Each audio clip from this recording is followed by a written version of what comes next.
and welcome back to Restaurant Review. I'm your longtime host, Bob Bockelman, and it's the middle of April 2014. Time is flying by. A few more weeks, it'll be the ultimate, since Mardi Gras, the next huge festival, even though we had a great one last week in French Quarter Fest, but the most internationally known being the Jazz Fest coming up. So that's another thing. For me, it doesn't matter. I don't go. And the only problem is a lot of the restaurants that I attend and trying to go are so saturated with folk that it really makes it a little uncomfortable for us diners who just want to go and have a normal, good meal, not have to be inundated with the flux of folk that are trying our cuisine. But we can't complain. That's why we have our cities and our doors and our restaurants open, so that everyone can come try and enjoy the fabulous cuisine we have. As usual, we have a great new restaurant. This one is really new. I just asked, I forgot how old it was, and it's not even old. You can't even call it anywhere near old. We'll find out from one of the chefs exactly what time it is. But we want to go ahead and listen to our musician. I'm going to tell you something. I can't do an ad for it, but I found a source where I've been soliciting, a bad word, I guess, musicians for our show. You know, we've had a hard time. We've been begged to you several times. And I don't get a chance being old anymore to go out to some of the gigs where I would pick up a lot of the young emerging artists to be on the show. But we found this one where we've done several requests for musicians and gotten some great responses. So the month of May, you should see some coming down the tubes. A lot of new groups, small groups too, all the way up to 5 or 6. We don't do too many of the real big ones because the studio's not that large. But anyway, it'll be really great to have live musicians back in the station at the same time we do a restaurant. So that'll complement and bring us to our full level. But meanwhile, we're going to go ahead and pull out from the archives. And we had this duet, a young lady and a gentleman, I believe, if I remember correctly with my old mind, that their name is Azarus. And we're going to go ahead and take a look and listen. And when we come back, we'll introduce you to this great new restaurant. So take a look.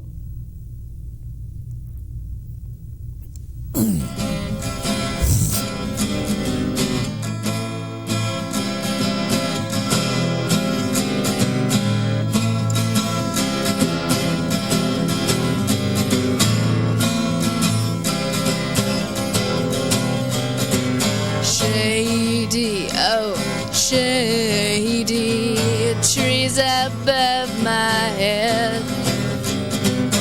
When I look up, I see the blue skies through the limbs on its body's trunk. Oh, Lin, where have you been? In the sun, I suppose the glow would go with you, gaining a halo. Oh, pretty eyesore, everything rosy round ether days. You're the middleman right for Apollo's hand, 'cause that was the plan. Or did you already know? Blessed be the truth that what we reap is what we sow. Shady, shady, oh, shady trees above my head. You tower over me, but despite your stature, I still feel equality. Dismemberment, it's your specialty. Enter the trees, all the shadows, sun dance with the wind, and all the trees don't stand a chance. Dismemberment, it's your specialty. Enter the trees, all the shadows, sun dance with the wind, and all the trees don't stand a chance. No, don't stand a chance. Shady, oh, shady.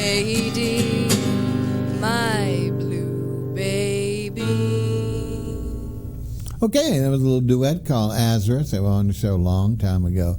I don't recall that song, but I do have to caution you. It is one of the songs the young lady really, it's a little faster than that. She does really get involved in it, and I get distracted by her shoulder dancing, so hopefully you won't, and you'll just pay attention to the song, and I don't know what order that they'll be in, but anyway, you have two more chances to hear and see Azareth later in the show. Now let's go ahead and get to the most important meat and potatoes, as we always use that old cliche of the show. We, as I mentioned, we have a really new restaurant here, and once again, Magazine has become one of the most proliferate streets, certainly in our city, for new restaurants since Katrina. This particular site has been a couple of restaurants before that have tried and unfortunately have failed, but it's got a great venue. Historically, we've had a few wine bars in our city, and I mean the difference between a wine bar, and I make a distinction between a wine bar and actually a wine shop that does tastings and all, and the latter is much more common today. You can go to a wine shop, and on a particular day they will do tastings for you to sample some of the new fare or the new wines or the wines that they are promoting from their distributors. And they may or may not have some complimentary food or some food for you to buy, but it's different in the old days. There were two wonderful. One was on Magazine, and you're much too young of an audience to remember the names, but they were really great wine bars, beautiful places, and good food. And that's what we have, a repeat of that, a resurgence of that for those who've been longtime natives or been familiar with the restaurant industry here locally. And the name of the place is a great obvious thing called the Tasting Room. And it has and you're going to take a look at some of this. Is on Magazine in the Lower Garden District. It's right at what I call the triangle, where Magazine, if you're coming from uptown, forks off, or if you're coming from downtown, it'll eventually join together to become one street. Many of these old warehouses and stores, beautiful brick buildings, have been the bottom floor have been dissected and created into whether it's shops or restaurants, and so that's what this one is taking over. Now the front part, the interior, like I say, which you're going to see with some of the pictures in a minute, are beautiful, beautifully done with chandeliers and really comfortable seating and different meshes for interior decorators, sets or whatever they call them, when there's different groupings of comfortable and attractive seating with a magnificent old antique bar from which wine tastings are held every day, not only certain day of the week.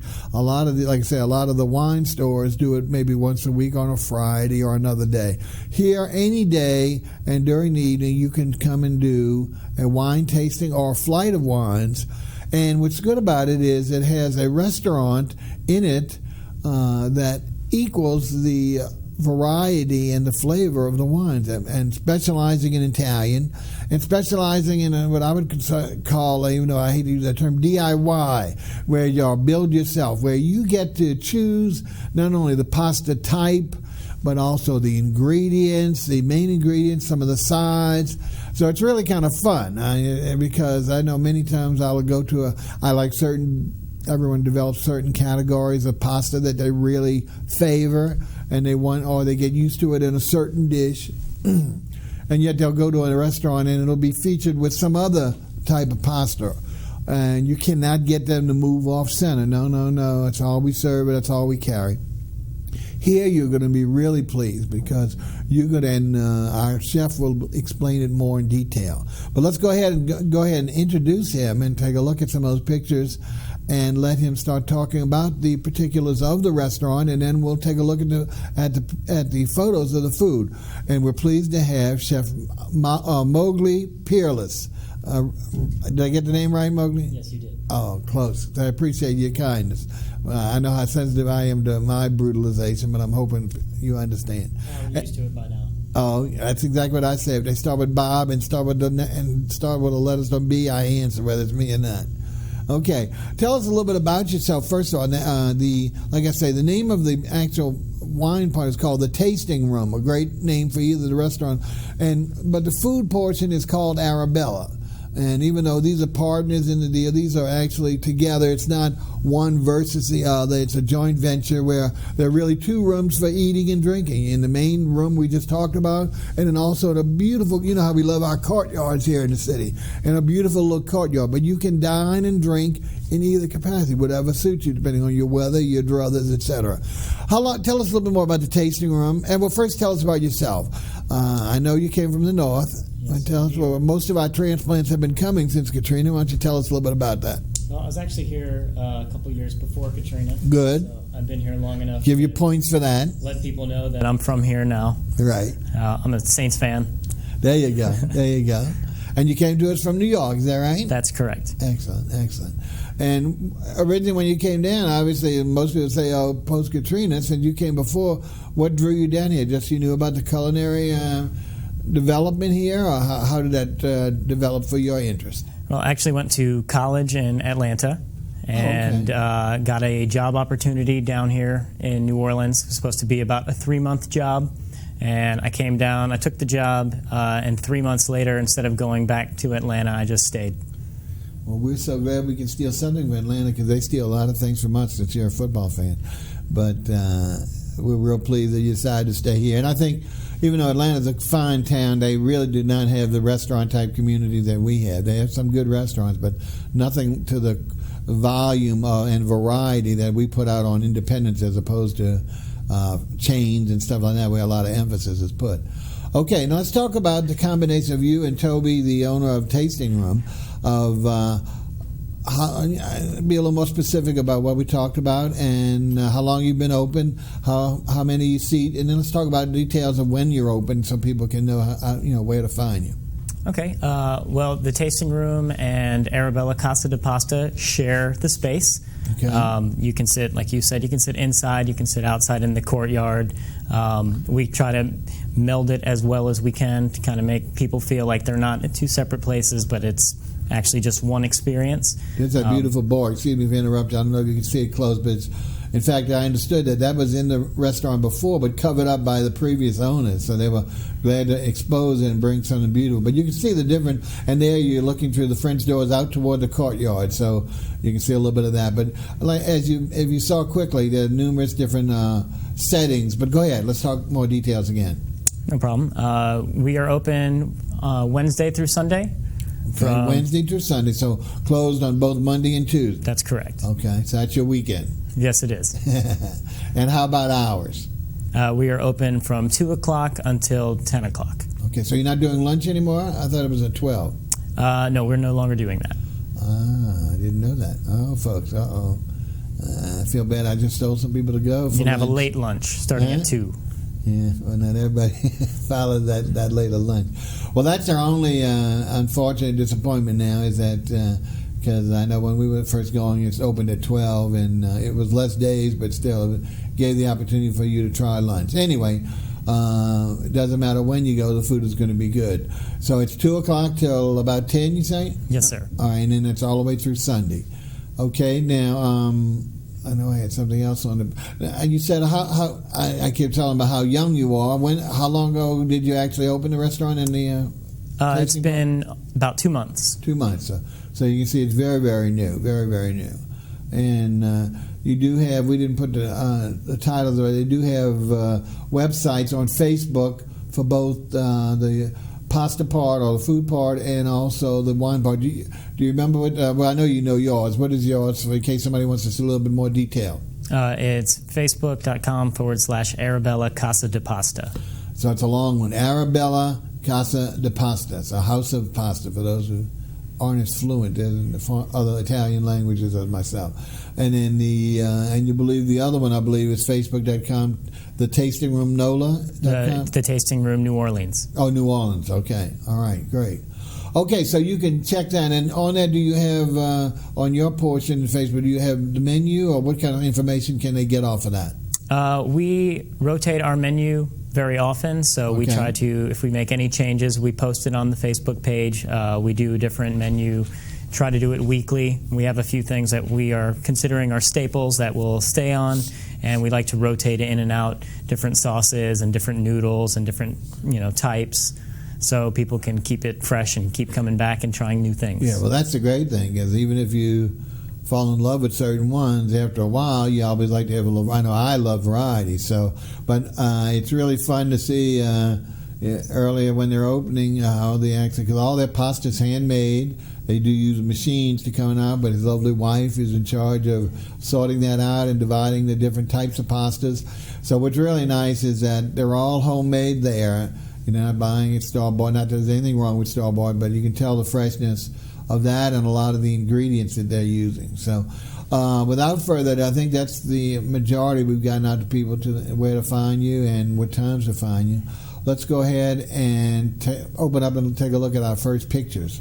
We usually try and do with some appetizers, but I think we might have these a little out of order. I was under the weather and I didn't get a chance to straighten these pics out, so I do apologize to folks, the gentleman who does it for us. I wasn't able to communicate. But let's take a look at the first one. I do believe the first one is an appetizer, and MOWGLI can go ahead and tell us. This is really, even though it's an appetizer, or maybe listed with the appetizer, it's something that can be served as an entree. You can see you have 3 magnificent meatballs and pasta. Go ahead and tell us about this. I mean, it's spicy. That's the key. Go ahead and tell us Yes, indeed. about We this. do our spicy meatballs. We use beef, pork, and andouille sausage. Okay, so 3 layers of meat put together. Yes, we wanted to create a meatball that you could pick up with your fingers and eat it that way, or you could dip it in the sauce. The sauce that it comes with is our house red. It's a pomodoro tomato sauce, and it also comes with a slice of garlic bread. Right, now I forgot, is that one a little on the sweet side or no? The pomodoro sauce is a good balance between sweet and acidity. And acidity, good, great. You're going to love this, folks, unless you just don't like spice. I mean, it's not hot, oven hot, but I mean the heat that it's going to, but really nice flavors from the spice. And again, I didn't know the blend. I knew he blended different meats, but I didn't know exactly the particulars.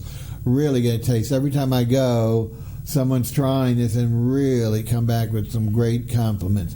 And what also you'll see as part of the design, you can take these meatballs and add them to another dish. If you like a different type pasta, different type sauce, so it's not exclusive. This is just one of the offerings for you and your diners to try to get you influenced with this great thing. But it certainly is enough for a single diner as well. So that's their spicy meatballs with a little pasta and a pomodoro sauce. Let's take a look and see what we got coming up next. All right. This we have. Is this a salad? I think. Yeah, this is our Caesar salad. Oh, really? And once again, I judge the salad by the crispness of and of course the crispness of the vegetables, especially the lettuce. The lettuce is not super crisp. To me, it's already done in. And then secondarily, the sauce. Most people want the sauce, so they flavor the vegetables. But to me, if the vegetables don't stand up alone without the sauce, then I'm really not enjoying the salad anymore. And what type are you using? A basic Caesar dressing or something you've developed a little different? Oh, this is definitely something that we make in-house. It's something that we're very proud of. It's made fresh daily. It's also served with roasted red peppers and the croutons that we make out of Leidenheimer bread.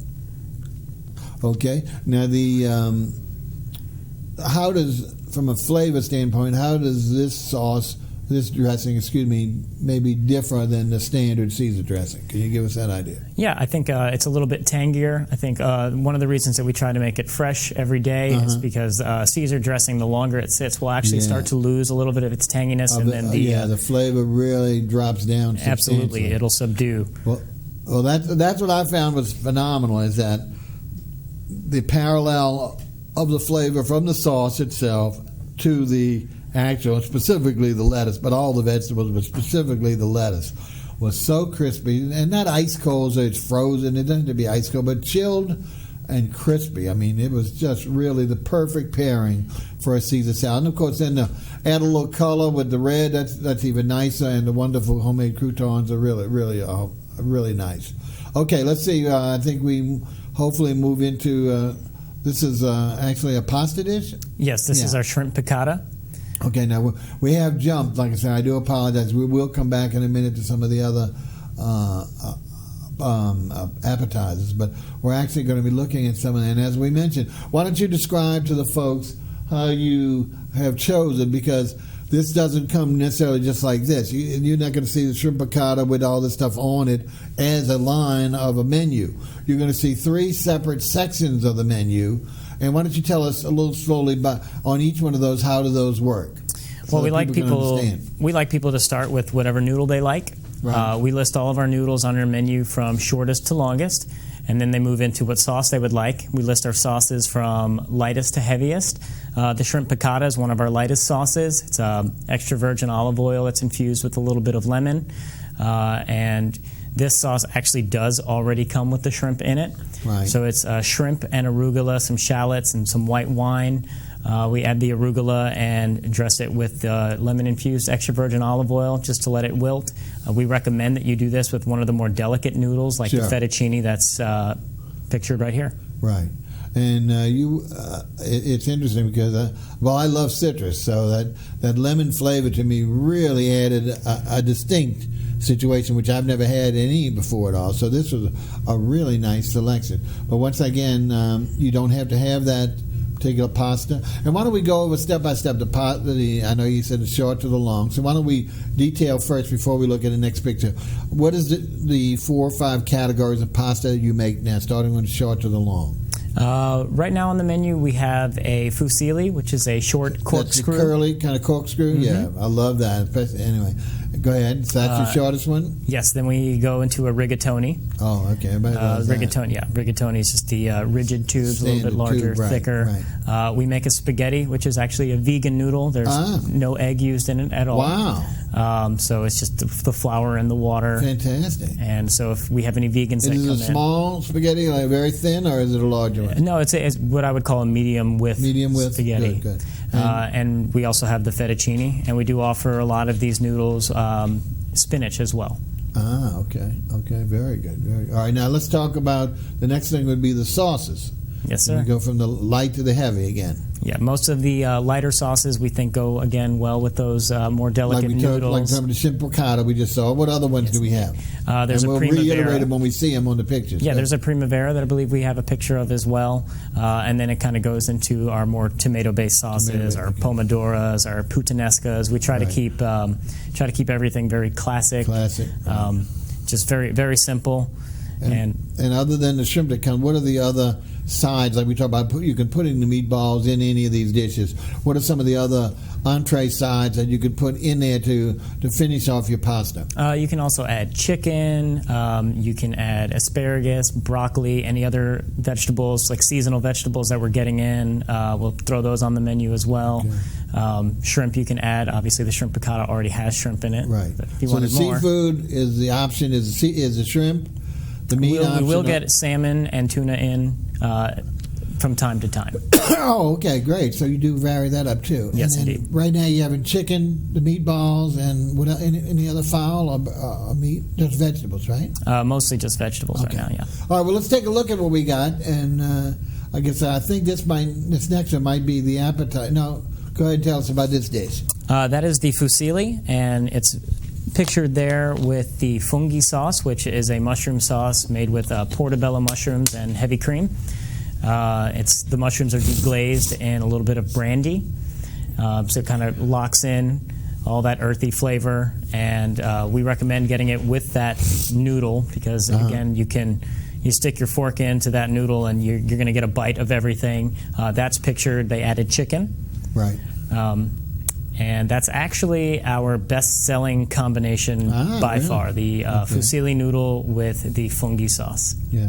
I love, even though he said it was a heavy sauce, I don't like really heavy cream sauce. It's about like Alfredo. I mean, to me, it's just very few of them I can eat because they're just too thick. This doesn't have anything like that quality. So even though it's thicker than some of his other sauces, it's nowhere near the extent if you've had an Alfredo. You know what I'm talking about? That thing is so heavy that I can only eat 1 or 2 bites, and then I'm so stuffed. Again, sticking to the more classic sense of how we like to do things. None of the traditional sauces are going to be so thick that you can't get them down. Right.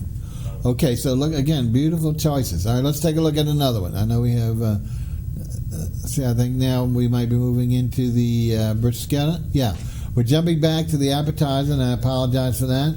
But we've got 2 good pictures here of the bruschetta. You can see it's very large Great for your diners, but so flavorful. You could eat this as a whole meal. It's unbelievable. Tell us what you do for your bruschetta, because so many of the bruschettas today are just basically French bread toasted with just a little tomato paste or a little, very, very little seasoning or spices. Here, the vegetables it's just divine. There's a great picture, as far as I'm concerned, of what it really looks like. Let's talk about detail on this dish, please.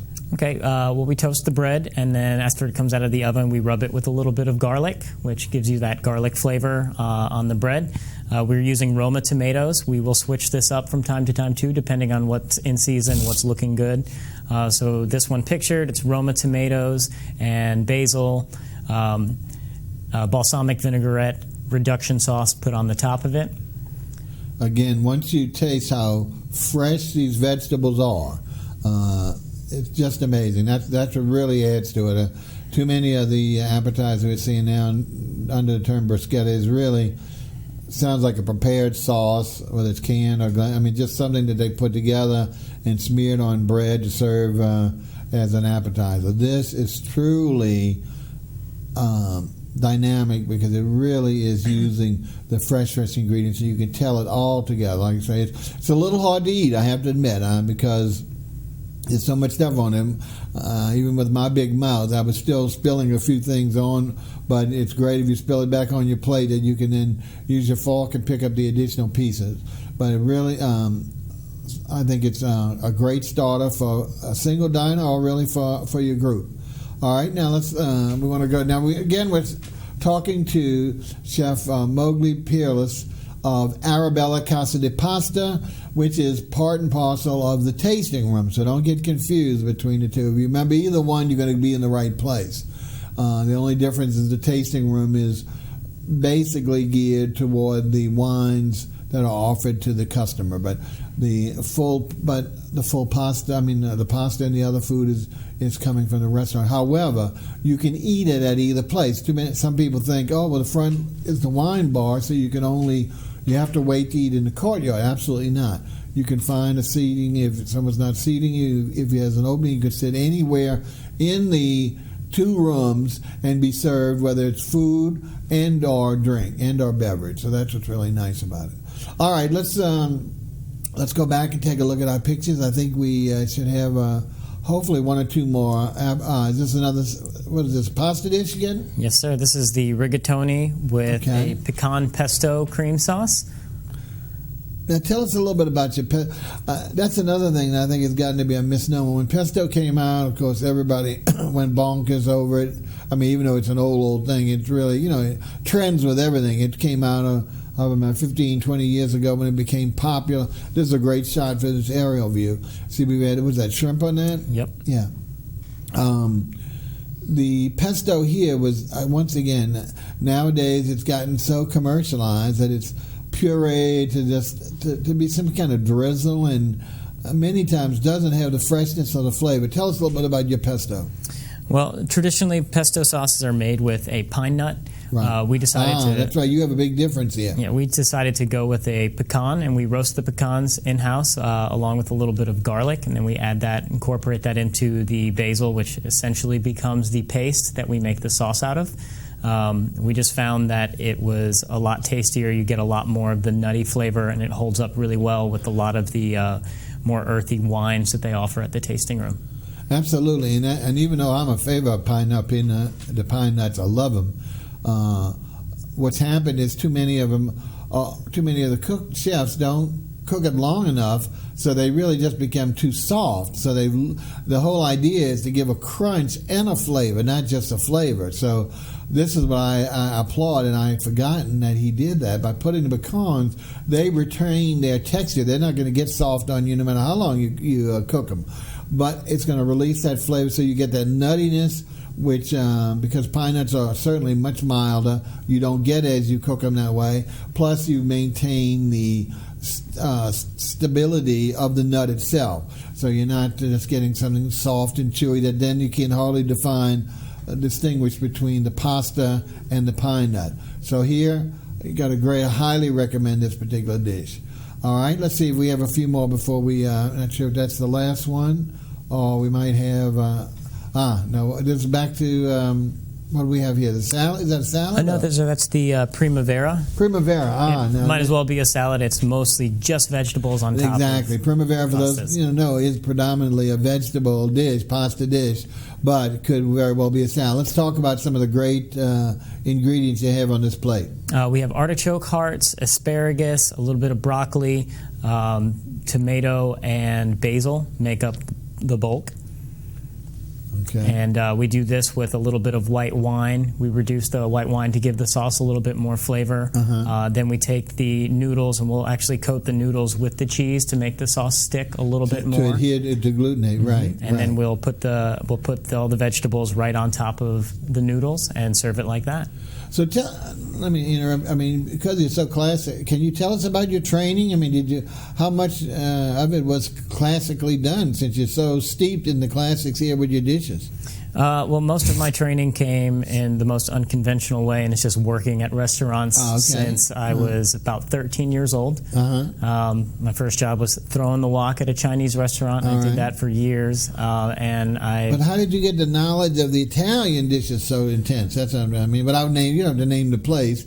But was there a place that really led you there, or did you do your own research? I would say just being from New York and missing that home cooking Italian food. We did find that a lot of the Italian food around New Orleans area either had a little bit of a French flair to it, or you had to go to a white tablecloth restaurant and to get good classic Italian food, and then even then the portions were a little bit smaller, so we definitely felt like that was the void that we could fill. Oh, definitely, yeah. Because read a lot of Italian here growing up for the masses was strictly Sicilian. And none of the nothing from the northern part of Italy, none of the finer tune. It was just a heavy sauce with different variations of meat or vegetable, and different combinations of pasta. And that's what I see here, is that you've got the lightness, the freshness, which is so good, and the variety. So you really have found the proper niche for those who like pasta, and I just don't know anyone who doesn't care for pasta to some degree. So nor do I. And what's that? Nor do I. Nor do you. Well, very good. Let's see. Do we have any more? I'm not sure if we have any more before we go to the dessert. I think that might be all of the pictures. Huh? Is that correct? We're a little short on pictures. Again, that was due to my illness.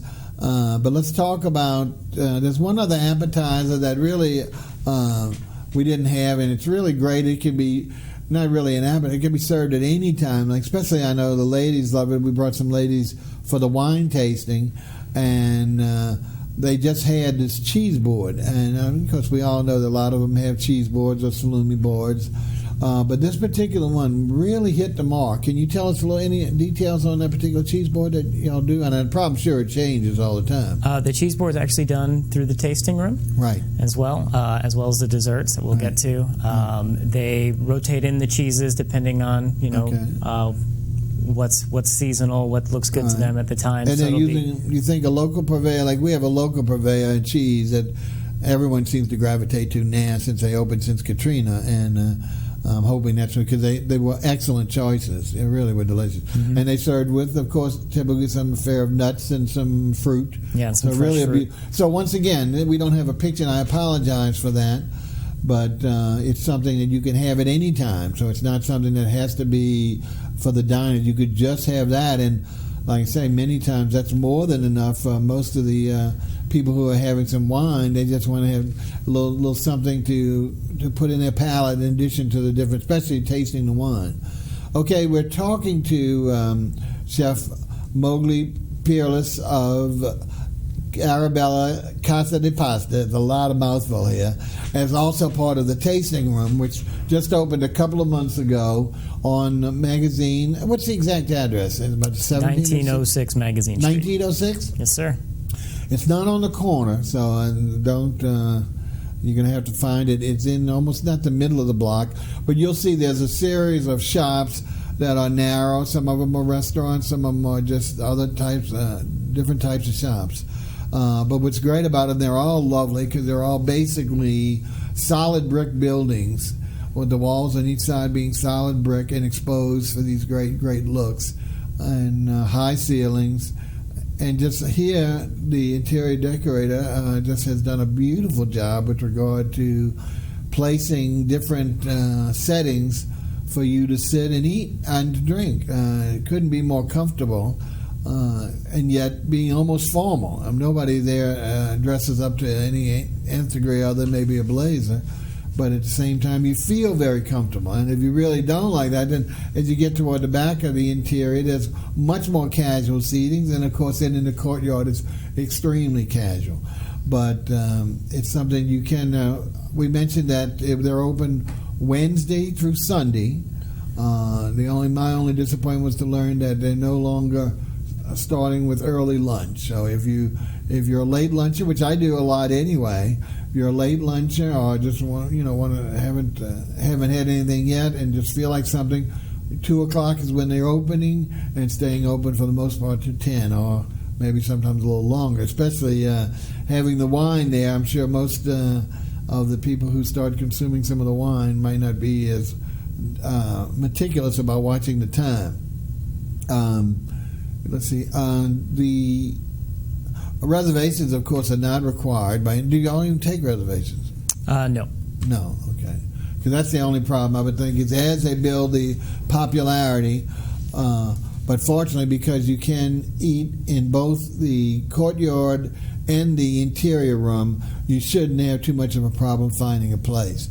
If it was strictly the courtyard, then I could see where maybe we would have some problems with regard to... Because you have... How many do you seat outside in the courtyard? Outside seating is about 15 to 20.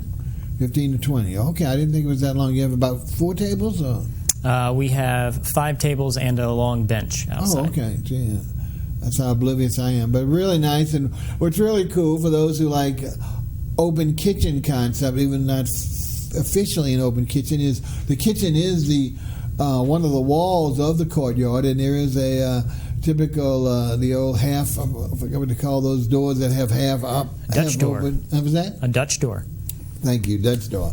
So the top part of the door is always open, so you can see and hear the hustle bustle going into a relatively small kitchen. I won't say it's teeny, but it's certainly small by all sorts. So that's why some of the menu is, some say, oh, this is so limited, but it really isn't. I mean, when you realize you've got your salads, you've got your appetizers, you got a great choice of pastas, and then you have dessert and or cheese board, you certainly got enough. And once you try and you see how tasty the dishes are, you'll see they're more than enough.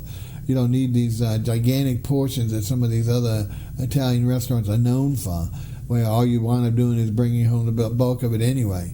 And even with these size portions, I've seen other people bring stuff home because, again, pasta of its own nature is a filling type meal. What we're going to do now is I think we need to go and look at the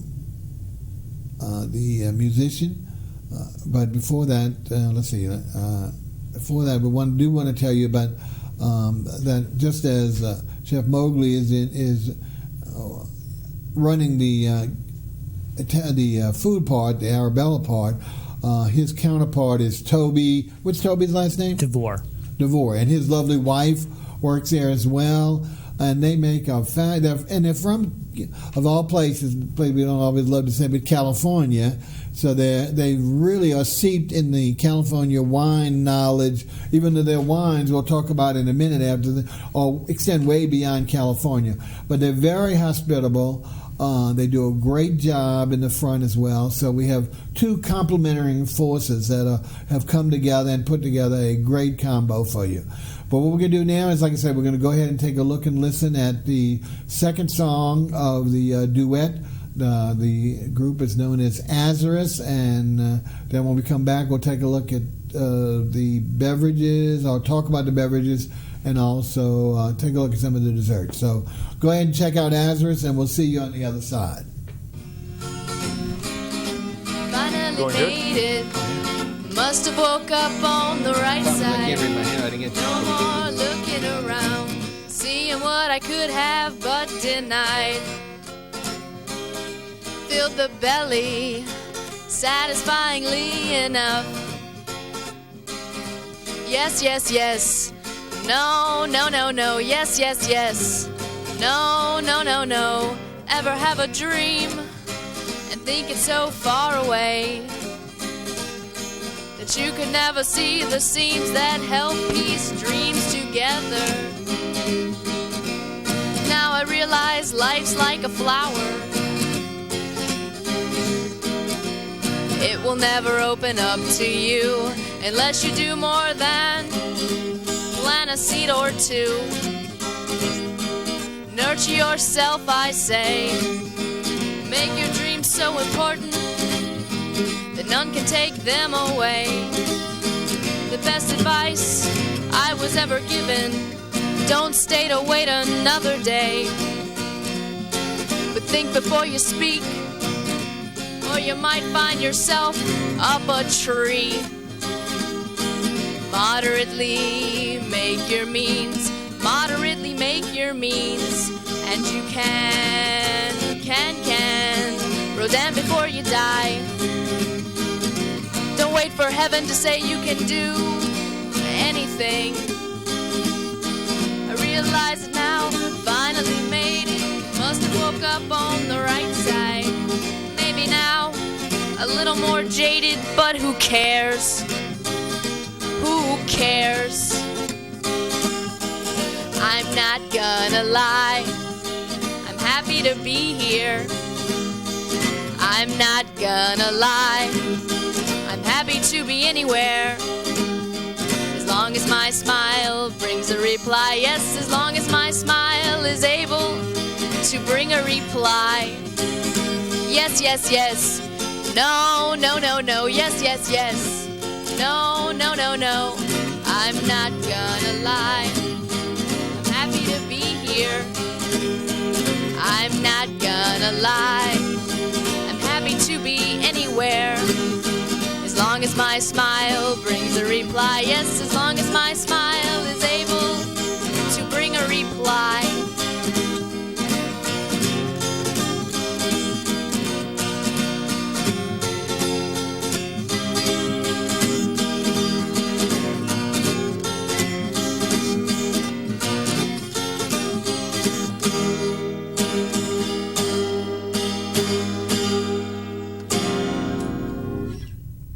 Okay, that was Azarus, the duet, and I don't believe, maybe my old feeble mind has gotten mixed up because I didn't see a lot of distraction there. We'll wait for that last song and see if what I kind of mouthed off about earlier materializes, because it is a little distracting. Anyway, we finished that second song. They'll be back to close up the shop.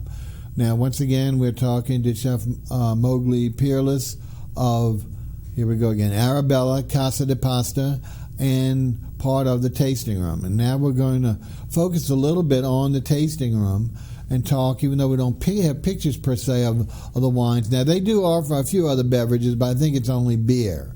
We really need to talk about the beverages also, and the non-alcoholic beverages, because I know y'all have a great tea or lemonade that is called Blue or something. I love it. It's just really Blue addictive. Eyes tea. Say it again? Blue Eyes. Blue Eyes. And explain why it's called, because it doesn't come out blue, so don't worry about it. It doesn't look blue. No, it's a Blue Eyes fruit tea. It actually comes out sort of red or pinkish. Right.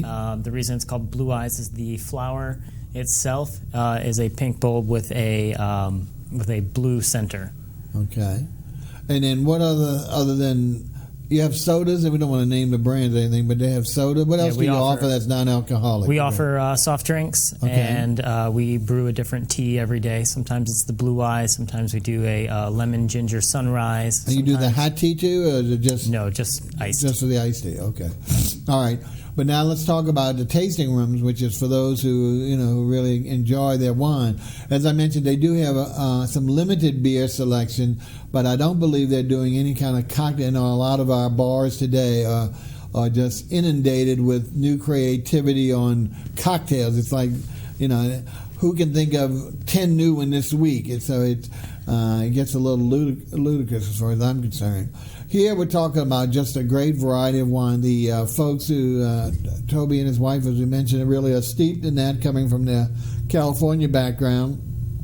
So he does a great job of stocking the tasting room with a variety. Tell us a little about how broad-based the wines are. And then let's talk about particulars. How are they served? Well, The tasting room is set up to sort of be like an extension of a vineyard where you can come in, you can try a bunch of different wines. They offer wines from all over the globe. They have New Zealand, they'll have obviously Italy, French, a lot of California wines, especially from the Lodi area, which is where Toby is from. That's where they're from.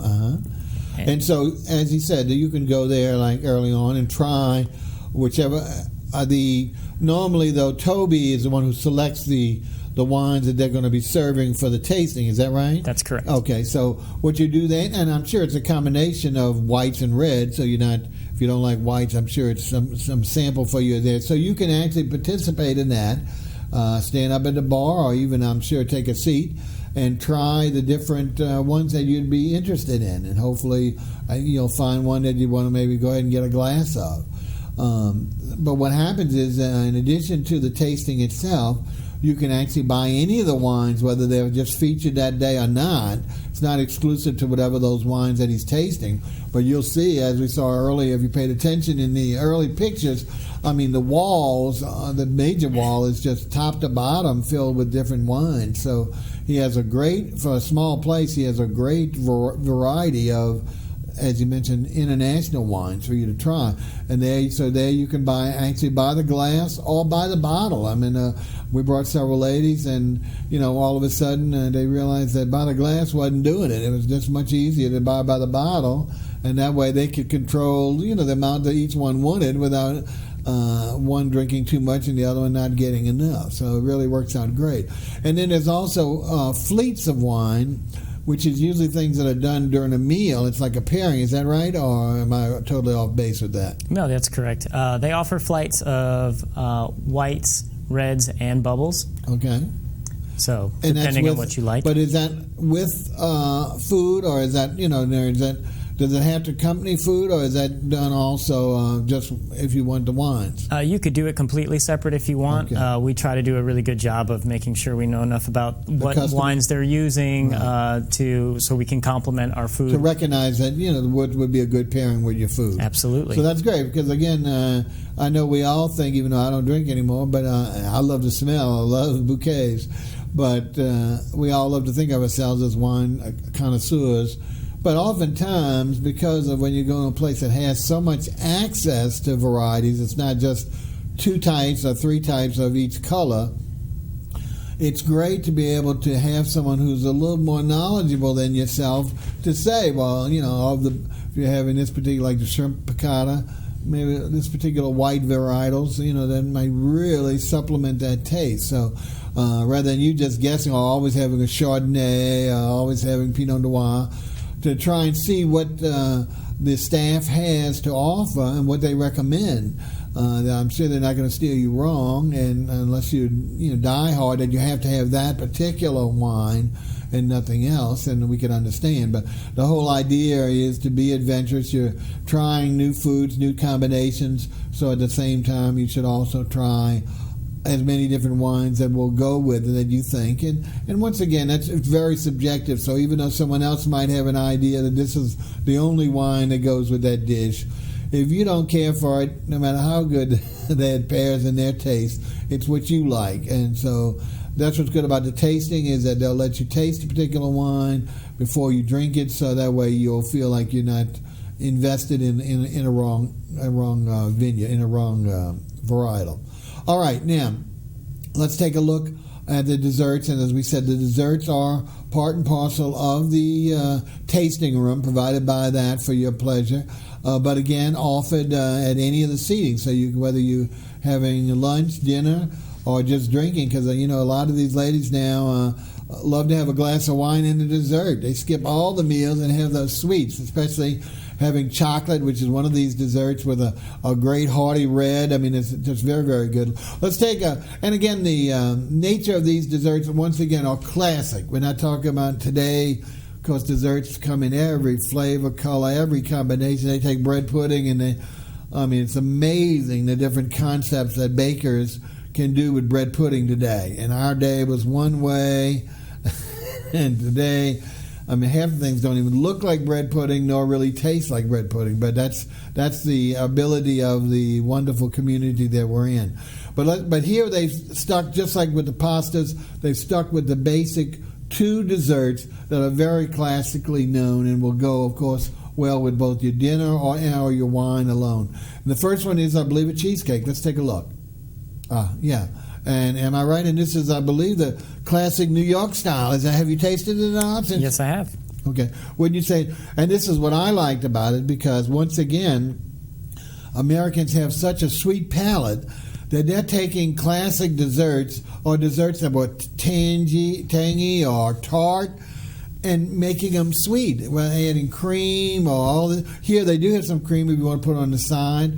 But the basic cheesecake still has that cheese flavor. And just like whether you had a cheese board or a cheesecake with wine, that is, you're not looking for a heavily sweet dessert. And that's what we have here. Whereas if you try most cheesecakes, it's so sweet, it's just like you have whipped cream in every dessert, in every cheesecake. So you're not going to find that here unless you want to put the creme fraiche, whatever it is, on top. And even that, not the heavy-duty whipped cream that most of the bakers are doing today are serving. So we got cheesecake, and then we have a wonderful, as we talk about chocolate. What better combination is, especially with red wine, although I've seen people eat chocolate with white wine, but to me the red wine is the full-bodied and depth and the chocolate. Let's see, and I think it's a chocolate, I don't know if it's a ganache cake, or do you know the type of cake it is? It's a chocolate mousse cake. Mousse, okay, mousse. And for people who know mousse it's almost like pie filling, but very light, fluffy. It's not the typical cake that you would eat in a cake situation. And once again, you've got some whipped cream if you have to have it.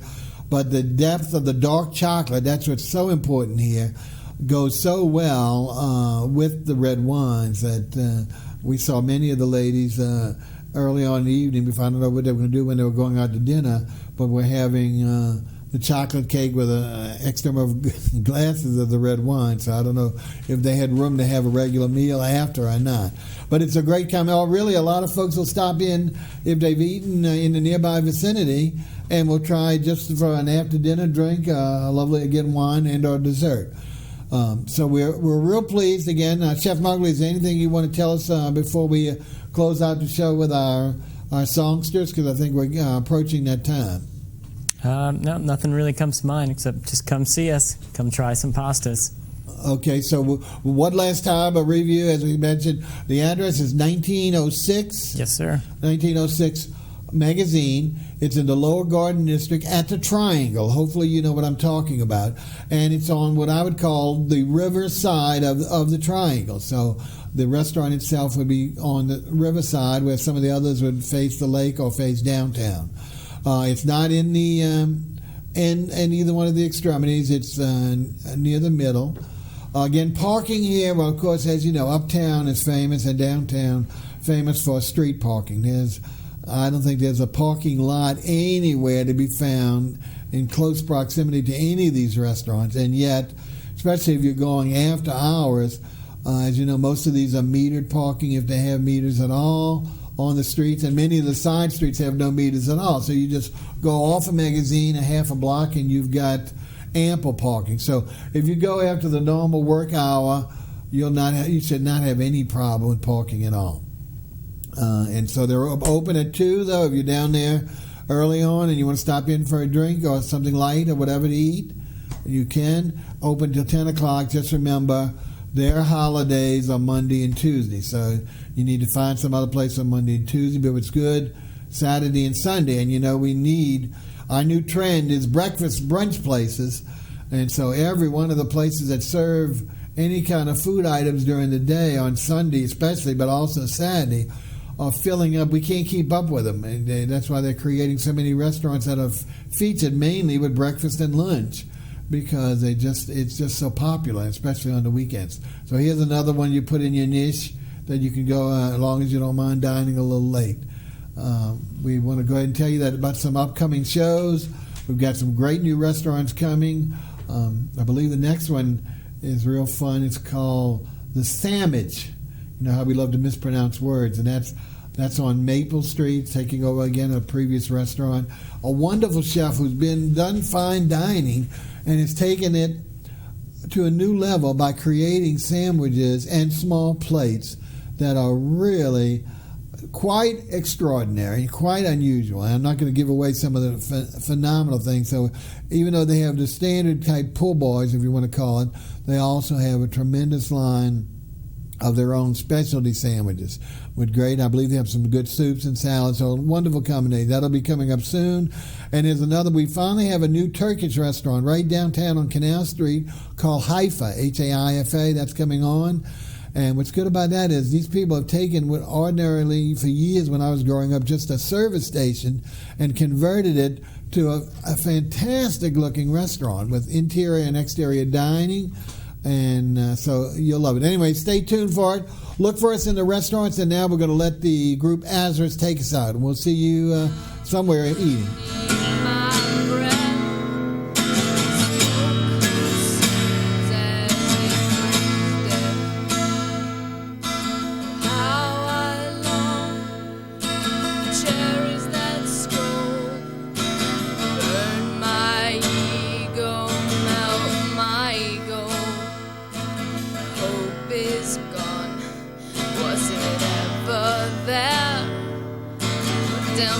Redemption, trickling water, falling on my precious fire.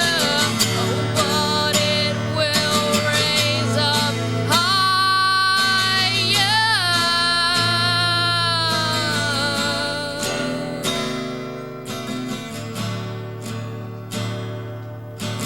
Burning skin was in the air. How I feel the majesty there, choking underneath my breath. Smoke consumes as it brings death. Ash away, thin trifles. Rivals and rivals and more rivals. The pain is gone. Was it ever there? Nothing else matters.